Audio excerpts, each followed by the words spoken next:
ሰላም ውድ ተመልካቾች እንዴት ናችሁ? ሰላም ናችሁ ሆይ? እኔ እግዚአብሔር የተመሰገነ ይሁን ደህና ነኝ። ዛሬም በሌላ ቪዲዮ ተመልሼ መጥቻለሁ።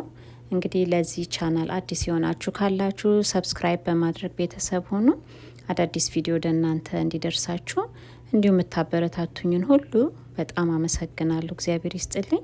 እንግዲህ ዛሬ የምንሰራው ይዤላችሁ የመጣሁት ለልጆች የሚሆን ዶሮ ወጥ ነው የምንሰራው። እንግዲህ ለመስራት የዶሮ እግር አለኝ። በርበሬ እንደምታዩት ትንሽ ነው የምጠቀመው፣ ይህን ያህል ነው የምጠቀመው። ሌላ ሽንኩርት አለኝ፣ የተፈጨ ቲማቲም አለኝ፣ ነጭ ሽንኩርትና ዝንጅብል ትንሽ አረግበታለሁ፣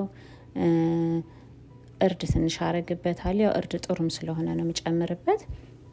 ኮረሪማና ትንሽ የወጥ ቅመም መከለሻ የሚሉት እሱን አረግበታለሁ። ጨው እጠቀማለሁ።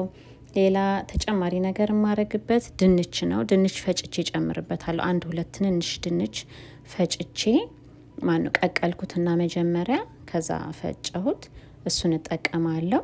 ለምን መሰላችሁ የምጠቀመው? ያው ድንቹንም እንዲጠቀሙ ፈልጌ ነው፣ አንድ ላይ ከዶሮ ጋር በዛውም ወፈር ያደርግልኛል። አሁን እንግዲህ ወደ አሰራሩ ሄዳለሁኝ። አብራችሁን ቆዩ።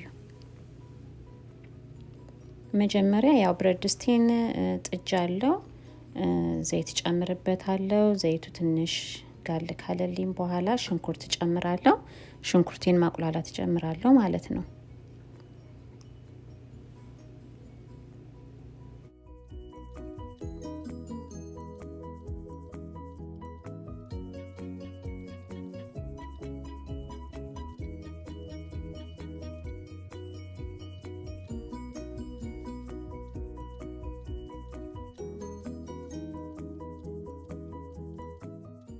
አሁን ቲማቲሜን እጨምራለሁ። ቲማቲሙንም ከሽንኩርቱ ጋር በደንብ አቁላላዋለሁኝ። ይሄ በደንብ ከተቁላላልኝ በኋላ በርበሬን እጨምራለሁ ማለት ነው።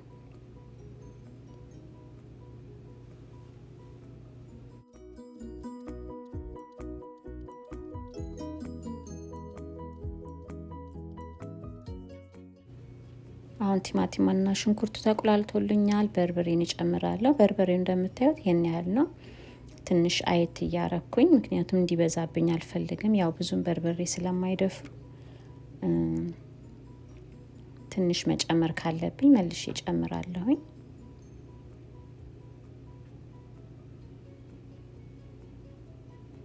ያው ደህና ነገር ስለሆነ ሁሉንም ተጠቅሜዋለሁ። ሁሉንም ጨምር ያለው ያው ይሄን ያህል ነው እንግዲህ በርበሬ የጨመርኩት፣ ብዙም አይደለም።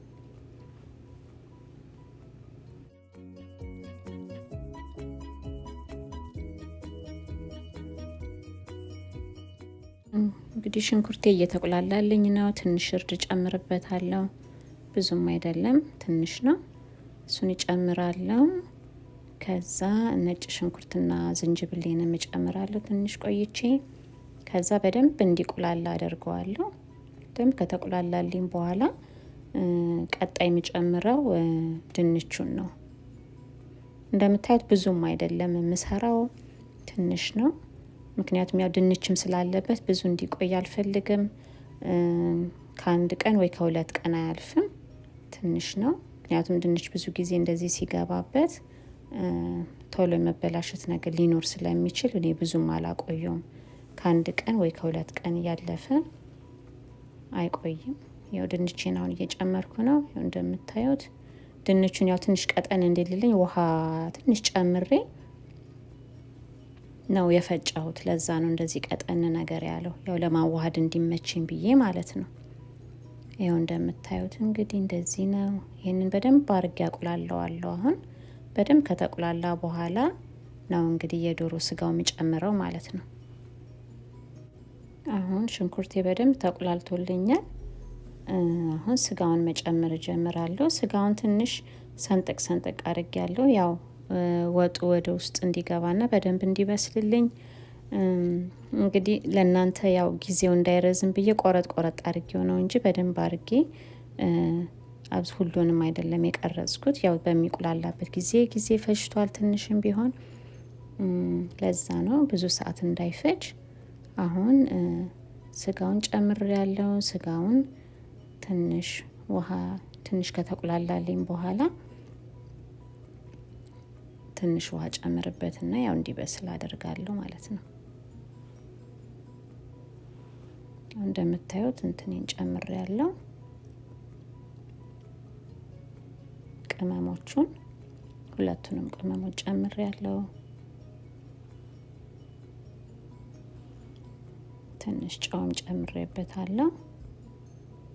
ከዛ በቃ ብዙም እሳትም ሳላበዛበት ቀንስ አርጌ በደንብ እንዲበስል አደርገዋለሁ። ከበሰለ በኋላ እንገናኛለን።